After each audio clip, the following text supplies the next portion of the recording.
and welcome back to Emotions and Potions, a love/hate letter to. I'm Ashton. And I'm Alex. Welcome.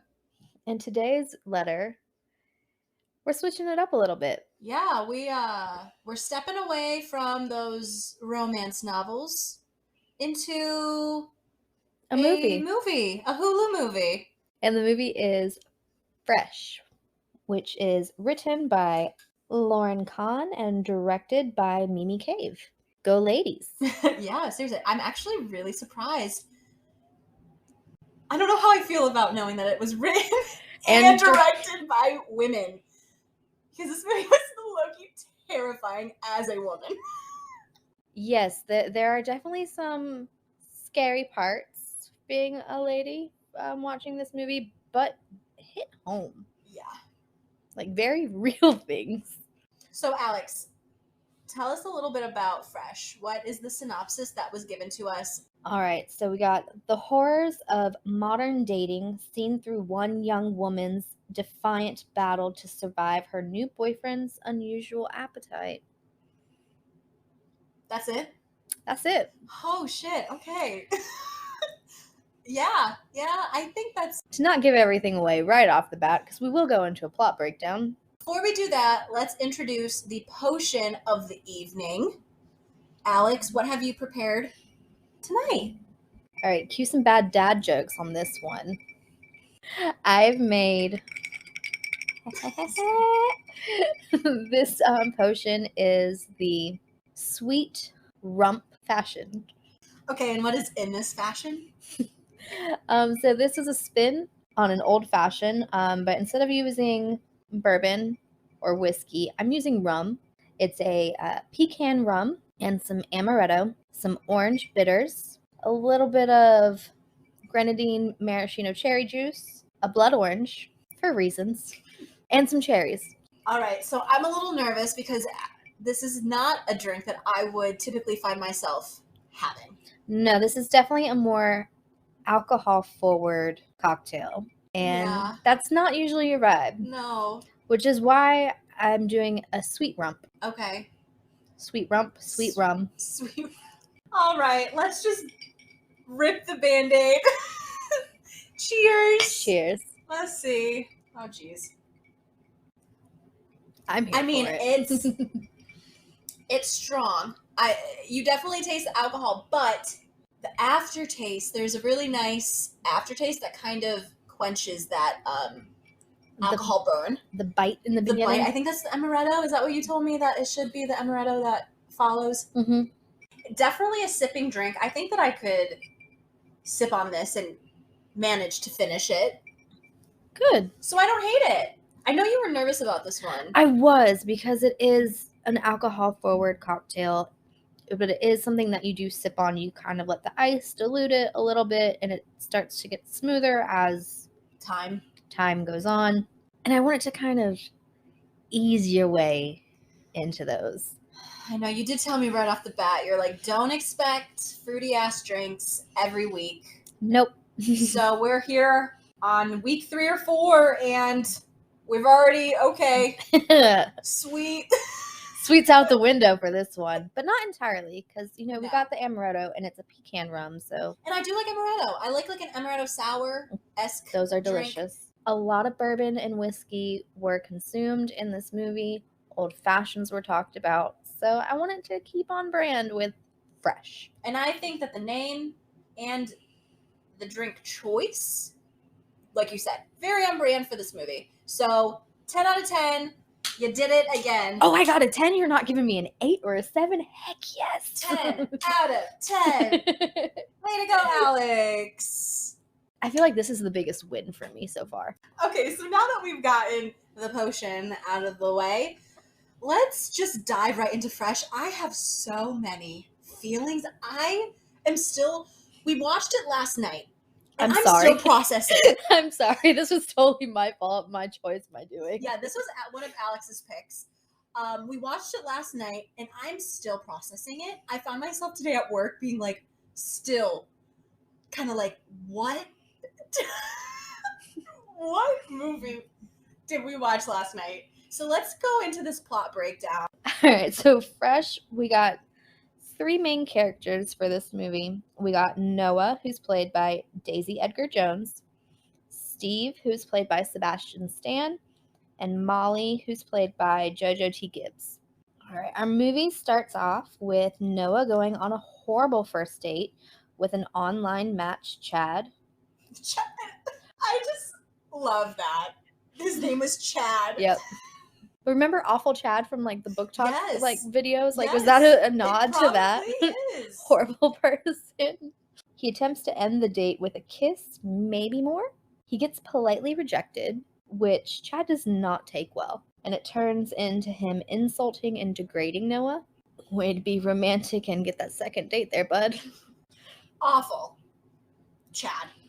This horrible first date does set us up for like a dating app swiping and like the messages that you get off of them kind of montage. Very much dating in the modern age. Yes, and very accurate representation of the messages and unsolicited dick pics. The horrors of online dating as a single female, it's real. It's real. And this movie really does portray that in a very accurate way. Mm-hmm. Noah goes grocery shopping and meets a handsome and adorably awkward man in the produce section, Steve. They wind up exchanging numbers and they wind up going on a first date. And Noah happens to know the bartender where they're at, Paul. After 2 dates, Noah agrees to go on an out-of-town surprise date with Steve, much to the dismay of her best friend and bad bitch, Molly. Molly is definitely the friend that you want to have in your corner. She is a ride or die. She takes no prisoners when it comes to her friends. This is like the epitome of a good friend, someone that you would want. Molly was great. She was. Noah and Steve wind up making a pit stop at his house due to weather issues. And this is where things start to shift a little bit. A lot of it. Once they reach his house. Yeah. As they start getting comfortable in Steve's home, cozy on the couches and such, Steve makes Noah an old-fashioned. Oh my gosh, the correlations. Oh my goodness. See what I did there? And Steve winds up drugging Noah's drink. How they filmed this scene was really great. It was really cool. To imply that drugging. Yeah. Like, throughout this movie, the filmmaking. Yeah, the actual cinematography and, like, the different shots they use are very interesting, visually appealing, sometimes visually jarring. Yes. It fits with the movie and really gives you these levels of uncomfiness. During this drugging scene is where the movie starts to change. And this is about 33 minutes in, and we finally get our opening credits and like title of the movie flash. Which I wasn't paying attention to at the beginning of the movie. I really thought we had already seen the intro and the title flash. And when this did, we both were kind of like, what the fuck? Because we were like, oh my god, this is the prologue. Yeah. This is the prologue of the movie. This was like, totally a prologue. From here, we realize Steve likes to eat people. And sell them. Sell their meat. That saying. Trigger warning here, maybe? A little bit. Does cannibalism bother you? It should, from an ethical standpoint. A lot of standpoints it should bother you. But Noah is his next supply source. And she quickly finds out that he has 2 other girls being kept there, Penny and Melissa. Melissa has been more consumed than Penny has. Melissa's kind of lost her mind. Valid, though. Because Steve also doesn't just kill them and harvest their body parts. He slowly harvests them because he is a plastic surgeon. At least that's what he said. I'm not 100%. I could see it. I feel like he has some sort of medical degree because he has the scrubs and the know-how and the access to the anesthesias and such. I could see him actually being like trained professionally to be a surgeon because of his unique tastes in things. But I could also see it where he just uses that as a pickup line, because what girls are going to feel like threatened by a doctor? Like, oh, you're a doctor, you have like a good job. Like, you know what I mean? Going forward, though, if I ever meet a plastic surgeon, I'm going to have all sorts of questions and red flags. Yes. Yeah, this movie definitely gave me a lot of red flags for future potentially dating situations. Mm-hmm. Noah tries to fight Steve off. So as punishment, Steve literally takes her ass. He gives her a reverse butt lift, y'all. What? Yeah, it's a butt removal. The fuck? The harvesting has begun. So, yeah, if you're still following us, it only gets worse. Hold on to your butts. Hold on to your butts, people. Holy shit, okay. Noah does begin to make friends with her fellow captive, Penny, and starts to realize she needs to play along with the dating game with Steve, kind of playing into this connection that they did start to form before she realized she's human flesh bag.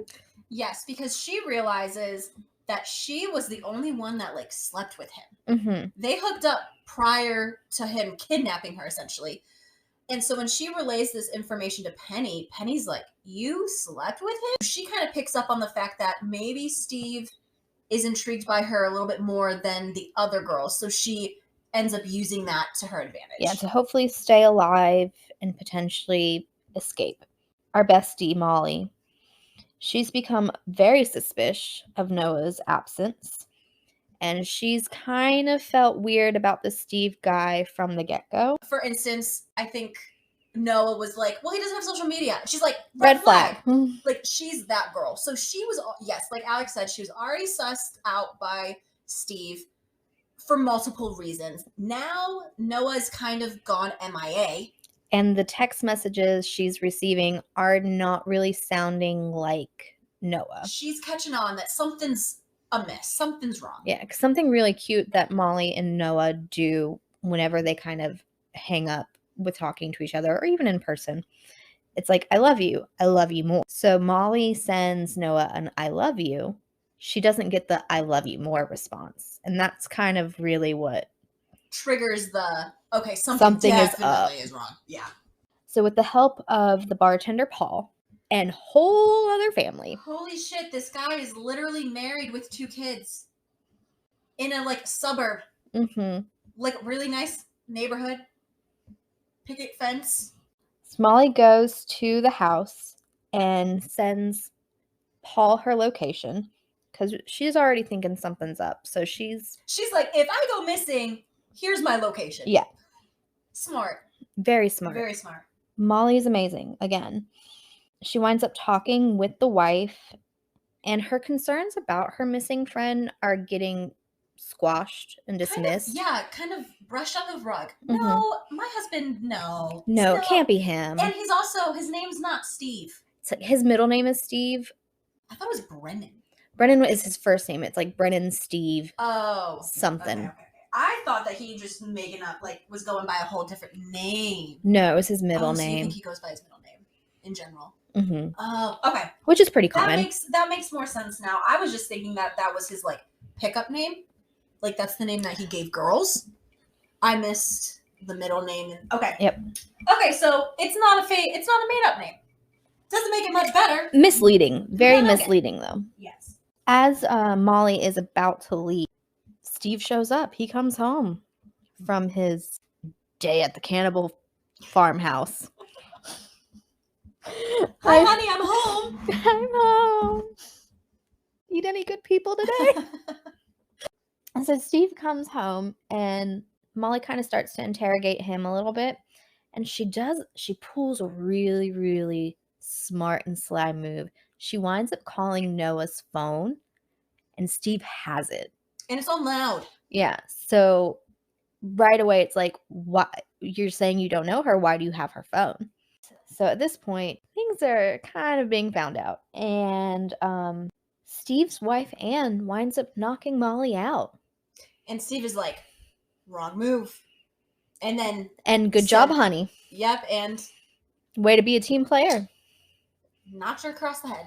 So now we know that the wife is in on it. Is involved, is at least understands and knows about Steve's appetites.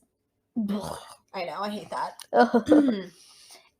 And Molly winds up getting taken to the second home, which is the human farm. The human farm. The human meat farm. Yeah, not great. We get a weird date night with Noah and Steve. He picks out a dress for her to wear. Which was hideous and did not look like it was just it was bad. But Noah's playing along with it because she's trying to win Steve's trust over and his heart over a little bit more. He makes her try the human meat delicacy. Ugh. And also, like, Steve is a surprisingly good, like, cook. And so, like, he prepares these, like, gourmet-looking dishes. Except for the meatball is... human is meat. Melissa. Yeah. And, like, this scene is just terrifying. It was so uncomfortable to watch. They're literally talking about the person it came from, and they're, like, laughing. And obviously Noah is playing into Steve's messed up kind of perspective of this whole thing. But, yeah. Like, it is so terrifying. But in the moment, it's kind of believable. Like, is this... does she actually kind of have this affinity? Are they going to become partners in crime? Because we also learn that Steve's wife was one of his victims. Yeah, there was a shower scene where you realize her leg, her leg from the knee down is gone. So not only does Steve have a wife, but she was also one of his victims. He's eaten her in many ways. Oh my god! Stop it, Alex! I hate you. I hate myself right now. Oh my god! Oh, I need therapy after that comment. That's what did it. That's what pushed me. It wasn't the movie. It's me trying to deal with this through humor. Oh my god. Okay. Yeah, let's go. I need a drink. Oh god. Thank God we actually have a strong drink for this. I need a sweet rump for this. Kind of hating the name choice, but also loving the name choice, sweet rump. So Steve winds up showing her more about his operation, and Noah winds up realizing that Steve has Molly. She winds up seeing her phone because he has this weird painting thing that winds up being like a false safe door kind of thing, and when he lifts it up, there's like pictures of all of the women he's ever had and like personal belongings to them, and there's one cubby that has everybody's phones. Yes, and also, so part of Steve's operation is that it's almost like a subscription service. Yes, it's almost like HelloFresh, where he boxes up Hello Human, where he boxes it up and sends them to his customers. But he also, it's not just the meat, it's customizable. There's pictures of the girls that they're going to consume. There's articles of their clothing. Personal clothing, like facts and tidbits about. It's very disturbing. So think of like when people buy like used panties and stuff. You're getting that plus their flesh. Meat. At least with panties, like, okay. After Noah sees Molly's phone, it seems like she really starts to plot her escape and a rescue. This is kind of how she does it, is kind of like seducing Steve. It's time to seduce him. She takes him back to his bedroom, and she bites his dick off. Bro, I was not expecting this, because as I was watching, I was like, there's no way that she's going to have sex with him now that she knows that he's a cannibal and stole her so that he could sell her meat.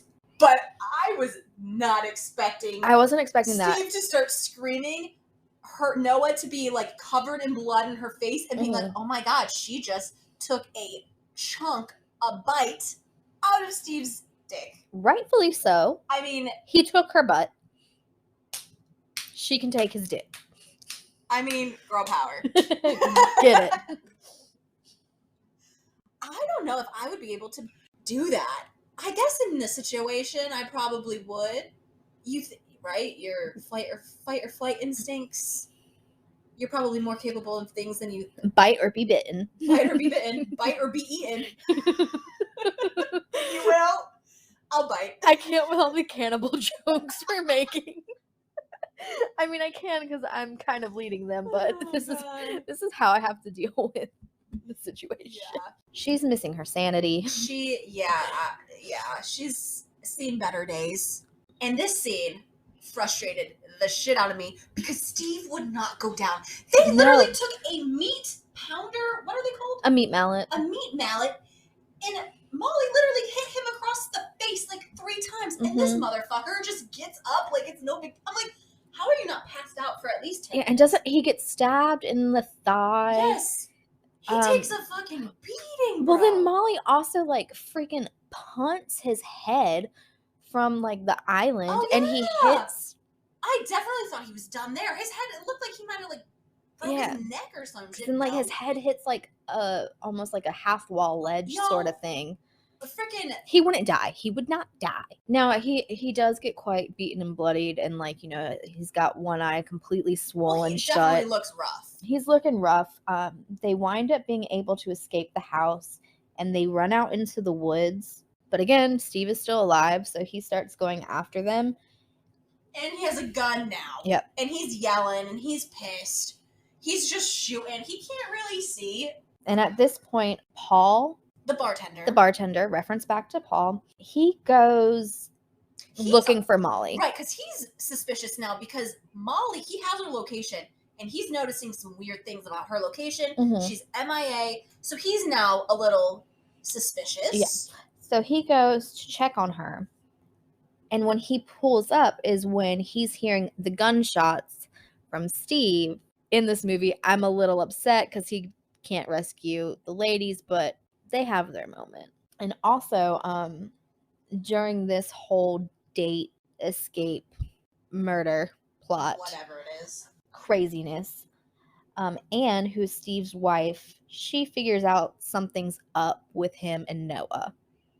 She's starting to get suspicious because Steve normally doesn't cheat. No. He doesn't sleep with his victims. So Anne is starting to get a little suspicious as well. Yep. So she is suspicious of this possible romance connection between them two. So she also heads towards the house. The girls do wind up killing Steve in the woods. Yes. After a freaking battle, man. Yeah. But the wifey, Anne, who was also a victim to the cannibalism, she goes after the girls. So she shows up at the house and she sees blood. Yes. She finds Steve's body in the woods. So she knows that some of the girls have gotten away. So she's going after them. Noah, she decides that she wants to go back for the phone that she dropped in the woods. Yeah, during the scuffle with Steve, she drops her phone.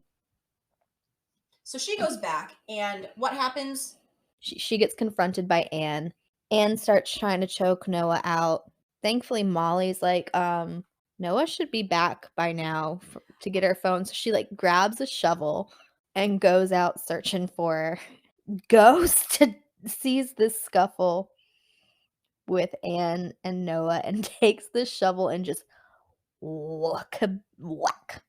And this, oh my God, Molly then just starts smashing Anne's head in. I mean, it was very graphic and not my cup of tea, so I definitely did not watch that. I did. I did. I understood what was going on. I didn't need to watch that. I don't like the sounds were enough. Yeah, I'm good. Yeah, so Molly and Noah wind up killing her. The girls can finally escape.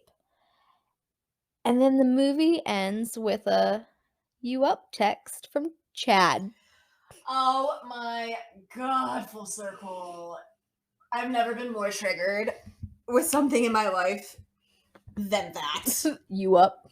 Out of everything in this movie that we covered, cannibalism, death, murder, the fuckboy who texts at 2 a.m. You up after a failed date, probably days, maybe a week, if not more. Oh my god, triggering. But kind of a perfect ending. I mean, full circle. Wrap in a nice little bow. So, there's kind of the generalized kind of plot breakdown. Yeah, so that was fresh. If you're interested, if you haven't watched it. If you haven't and you've listened this far, you don't need to. Unless this has piqued your interest, then proceed with caution. One thing that I noticed while I was watching this, especially towards the beginning of the movie, when we're kind of still in that rom-com setting, where Steve is still normal, not a cannibal, we both were like, why is he giving us Ted Bundy vibes? Oh yeah, there was this one point where he has like a turtleneck on. It's when they're at his house and he's made the drink. Right before he drugs Noah. Yeah, right before the drugs start taking effect, and he's talking to her, and the way he is styled, I just looked at Ashton and I was like, why does he look like Ted Bundy? So we're thinking that was definitely the inspiration of the like charismatic lure. That person who looks and appears very normal, but is not. If that was intentional, great nod. Yes. And if it wasn't intentional, great nod, because you still nailed it on the head without even trying. Right. So, Alex, I think we need to start kind of going into our loves and hates. Yes. Okay, so one thing that I really liked about this movie was I was a fan of the acting and the casting choices. Yes. Overall, I thought the acting was it was very good. It wasn't like bad acting. It was, I thought, a really just nice piece of acting. And also the casting. I really enjoyed who they cast for these roles, specifically Yo Man's Sebastian Stan. Alex has a hard-on for Sebastian Stan all the time. He is her cup of tea. Can't say I blame her. I'm concerned at how here for it I was. And how certain points of the movie I still found myself attracted to this man. That was one of my hates as well. In very inappropriate places in the movie and things he said. Yes, I put that down as one of the hates where I was like, I hate that I'm still kind of like, yeah, but he's hot. I don't care that he's a cannibal, but it's like, no, Ashton, like, what are you thinking? You're stupid. Why are you being like Yeah, like there's this part where he bashes Noah's head against like this wooden railing decorative fixture piece in the house, and he calls her a bad girl, and the way he says it, and then the word yeah, it kind of like makes me want to drop my panties right then and there, but like the way he says it and like the facial expression, I was like, why is this doing something to why me? is this doing something for me? He literally just assaulted this woman, and also he's going to eat her.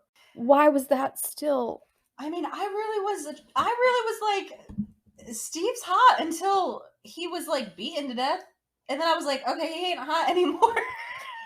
All issues that we know we already have. So yeah. There was also also the line after Noah's been drugged and she wakes up in her cell, and her and Steve are having a conversation, and he's explaining to her what's happening. She asks him, "Are you going to rape me?" And he responds with, "No, I'm going to sell your meat." Yeah. We looked at each other and we were like, what the fuck? I think it was just that sentence, like, I'm going to sell your meat. We first watched the trailer before the movie actually hit Hulu, and there wasn't a whole lot out about it.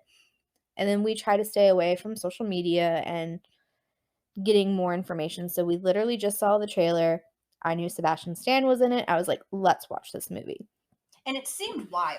It like, did. That's all that we could tell. It's just going to be a wild movie. We're like, I don't know where this is going. I'm intrigued. Let's find out more. Watching the trailer back a second time after seeing the movie, yes, you can pick up on some of the subtle hints of what the movie is going to be about. Yeah. But yeah, the sentence, "I'm going to sell your meat," just hit me in the wrong way. Yeah, Ooh. and then also the whole "I'm taking your ass," not in a sexy way, in a literal sense, just And then also, like, throughout the movie, you get, like, little, like, conversations between Penny and Noah where, like, Penny's like, "I'm slowly being eaten." And it's just kind of like, it's almost comical how these, like, dialogues are written, but you're like, no, this girl's literally being eaten slowly. New fear unlocked. Yeah, I didn't know that I could fear meeting someone at the freaking grocery store and then them chopping off chunks of me to sell to people to eat. My trust was already very low. Now it's non-existent. How am I supposed to function now? Because that's something that I literally wrote down. I said exactly why I don't like talking to strangers in public. Please stay away from me because I have no trust that you aren't going to kidnap me and do X, Y, and Z. Yeah, that's when your Scorpio side definitely comes out. Yes. Stay away. Yeah, get the fuck away. Another thing that I really did love about this movie overall were the twists and turns. As we were watching this movie, Alex and I are both kind of more vocal when we're watching a movie where we're like kind of talking through it at points. And we were always kind of guessing. We're kind of like, oh, do you think that this is going to happen? Do you think that this is going to happen? It really took us on a ride because we didn't really guess a lot of the stuff that was thrown our way. Like, I totally didn't see the whole second family thing coming. I didn't see her being a past victim of his and like Stockholm syndrome. I didn't see that. There were a lot of things that I didn't see coming. Yeah. I didn't even see the cannibalism thing. Like, I really thought, I knew something was definitely up. I did start to pick up on that could be a possibility, but it was just more so, is he? I was still shocked when it got confirmed. Yeah. This is a good movie for a lot of twists, a lot of turns. Obviously, we've just ruined everything. If you haven't watched it, our bad. If you don't mind spoilers, though. It's still a good movie. Very good in, like, the plot, twists and turns, taking kind of on that, like, thriller, horror type of ride. Also really good just kind of showing what it's like to date in the 21st century. Hopefully it doesn't end up with cannibalism for you. I hope not. I hope not. Or anybody, but you know. When it was still more the romantic comedy vibes, that end of the dating piece. And then, of course, you know, the ending with the "you up" text after a failed date. And also, another thing I loved with the ending of the movie is when they start to play the song "Heads Will Roll." It was just perfect. Chef's kiss. Chef's kiss. I also really liked the indie vibe. I liked that it was like an indie film. I really liked the wardrobe, the like interior design. It was very 70s. Yes, I really loved the mid-century modern feel to all of the homes, like Noah's apartment, even Steve's home was very mid-century, and I like that aesthetic. Yeah, and then also kind of I touched on it briefly, but the camera angles. I really do think that how they zoomed in on certain things, how they like took it at different angles, really added to the storytelling. And it wasn't just like, why are they doing all these funky things? It makes no sense. It added purpose. And I enjoy things like that when they have a meaning and a purpose. Yeah. So I really appreciated the cinematography. I really enjoyed the cinematography of the entire movie in a whole. It was a beautifully shot movie. Yeah. Just the subject matter was the iffy part for me. Triggers that I didn't know I had. No. Because one thing I will say is that I did not like the cannibal thing. It was a nice plot twist, but by the end of the movie, I kind of was like, okay, I'm kind of sick of seeing human meat being consumed. Yeah, especially when, like, the date scene, the way he's talking about being a cannibal and his relationship to human flesh, that dialogue was very much describing marriage. It's just a lot. And it was very strange and very unnerving.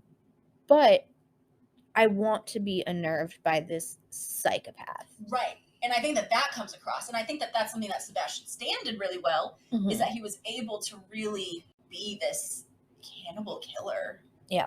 And he did it really well. He did.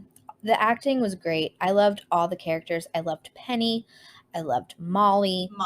Molly was my favorite. I liked Paul. Yeah. Well, I don't. I do and I don't. I like Paul as a character. I don't know. He brought some. I feel like he brought some tension relief to the film. Like, he wasn't a huge character. No. What was the point of Paul? Because Paul does all of this shit to help Molly find Steve to begin with. Then he comes and finds Molly and then fucking dips. I mean, I'm not saying that I wouldn't, because if I heard gunshots and shit, I'd be like, I'm out of here as well. But for a movie, I just felt like his plot, like his kind of journey in the movie really didn't add anything to the movie. He didn't rescue them. He didn't do anything. He showed up at the house and then was there for a second and didn't even get out of the car and left. Valid criticism. But it just was also funny, and I felt it did kind of break up the huge tension that had been built up. Well, yes, that one line where he's like, I've seen this movie before, like, I'm out of here. Yeah. That was a great comic relief. And he did have some really good, like, kind of one-liners. But to get him all the way out to this remote house in the woods, for him just to get back in his Prius and turn around and go, I'm kind of like... He was smart. I mean, yeah, but I'm kind of like, I was expecting more from him, and he kind of was just... But the women got to save themselves. Yes, and that's something that I love. Badass bitches, man. We take care of business. Because the girls, they stuck together, and they took down 2 monsters. Gotta love some strong female characters. So what would you rate this movie out of 10? My overall ranking, I gave it a 7 out of 10. I would recommend it. I probably personally wouldn't ever rewatch this movie unless I was with someone who was like, I really want to watch this, and I'd be like, okay. I am not a big, like, thriller horror fan myself. I don't like when things jump out at me. I don't like being scared. And this movie isn't scary. No, it's definitely more of a thriller. It's a suspense thriller. But, like, in that last scene where they're kind of fighting for their lives, there were points where I'm like, someone is going to jump out, and they do. And I don't like those types of things. So, like, in general, this movie really just isn't my cup of tea, like, genre. But overall, like, I enjoyed watching it. I thought it was really well done. I thought the acting was really good. I thought the directing, the writing, even though the writing sometimes was very cringe, because, like, I'm selling your meat, I'm going to sell your meat. That's very cringe. But overall, I thought...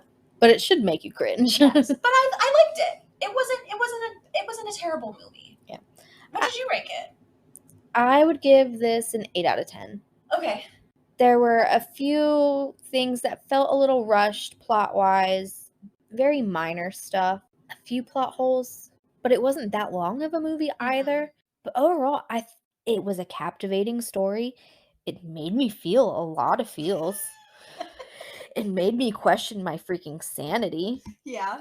And why I was still attracted to Sebastian Stan is frightening for that movie and that role that he was in. He did a great job. Maybe I need to go see a therapist now, though. Right? But yeah, I'd give it an 8 out of 10. Okay. I mean, I think that's fair. I would recommend this movie. I think that I would totally recommend this movie. If you're into the thriller, suspense, twists, turns type of thing, indie films, definitely give it a watch if you haven't watched it. If you have watched it, let us know your takes. Yeah, let us know what you thought about it. I feel like this could definitely be a very polarizing film, especially since, it does take such a harsh plot twist turn. It really is like 2 different movies spliced into one. Yes. But I liked that because I've never seen anything like that before. And something that I really enjoyed with this movie is that hindsight of the whole movie and everything, I can pick up some creepier things in that prologue, rom-com-esque 30 minutes from Steve that I'm like, oh my gosh. That we totally missed the first time watching it through. Yeah, just like little things that were put in there that kind of give you a hint, but you're not super going to read into it. And that's something that I really appreciate in both books, movies, TV shows. I love when there's just eggs, foreshadowing. I'm a fan of those minor details that writers and directors and producers and stuff throw in that Yes. if you're paying attention, you'll catch on. Mm-hmm. But if not, you're going to be surprised. And I can appreciate that. And I think that this movie has that as well. So unfortunately with this episode, we're not going to be doing a casting call like we normally do with our books because this has already been casted and we enjoyed the cast. And we wouldn't change it. So we agree with the choices. Yeah, there we go. There's our casting. But we did make a playlist for this movie. The playlist link will be in the show description. Definitely go check it out because this is a strange and very bizarre playlist. Yeah, it's song selections out there. There is definitely an eclectic amalgamation of song choices for this movie that we decided on. My first one is Tainted Love by Soft Cell, and I think this is a good song for the Steve and Noah dynamic. Yep, that's a good one. My next song is Murder Party by Not the Main Characters, and this song is for Noah, Molly, and Penny. Oh yeah, Murder Party, let's go. Yeah? Yeah, I love that. They deserved a murder party for what they had to live through. And my last choice is the song Flesh by Simon Curtis because cannibalism. Enough said. Okay, so I will like to say for my choices, Heads Will Roll by the Yeah Yeah Yeahs. That was kind of like the movie's probably song of choice, which I am totally here for. Very fitting. It's the remix version, so it's very like high energy. Definitely here for it. Love that all around. I really am happy with that choice that they made. I guess my choices, kind of being basic, Kesha Cannibal. Great one though. I mean, enough said. Because cannibalism. Listen to the song. And so my second song is Boys Lie by Avril Lavigne and Machine Gun Kelly. It's a new song. And this is definitely the Noah Steve dynamic where, you know, Steve lied to Noah and Noah lies to Steve throughout this movie. So I thought that was a very on brand song. And then my last choice, Victorious by Panic at the Disco for Molly, Penny, and Noah. Tonight we are victorious because they're badass bitches and they took down their tormentor. They lived. They survived. They survived. And honestly, I wasn't expecting all of them to live. And I'm very happy that they did. Same. So victorious. Great choices. All of those are found on the playlist along with like 50 other songs. Yeah, this was a very different playlist for us to make. Yeah, this one was actually kind of hard. Because the subject matter is a little bit more I had fun with it though. I did too. So please follow us on Instagram at Emotions and Potions Pod. Follow, subscribe. Listen to us every Thursday. We release episodes at 10 a.m. Eastern Standard Time. Eastern Standard Time on Apple. We got Spotify. Google. Leave us a rating. Yes. On the podcast. Leave us a rating. Comment. Let us know what you think of Fresh if you've seen it. If you haven't, would it be a movie that you still are interested in watching? And lastly, would you give this a love or a hate letter?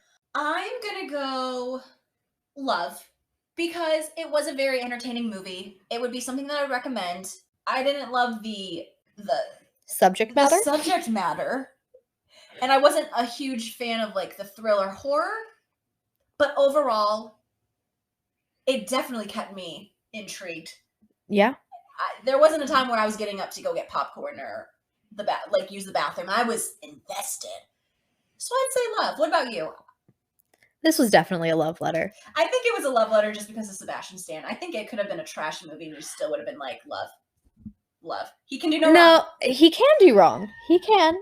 He can do wrong, but this was a love letter. Okay. And why? Why did you love it? I was very entertained by the movie. I've never seen anything like this. I do like thriller movies. I'm not into horror, I don't think this really crossed deep into horror, and the gore that was in it, I think, wasn't overdone. So that Right. is our breakdown, our love letter to Fresh. It was a fresh love. It was a fresh take. This has been a fresh take. This movie has wrecked us. Yeah. Low key, though. This movie did wreck us, which again is why it's a love letter. I think it did what it was supposed to do. Yeah. Thank you for tuning in to Emotions and Potions. A love/hate letter to. I'm Ashton.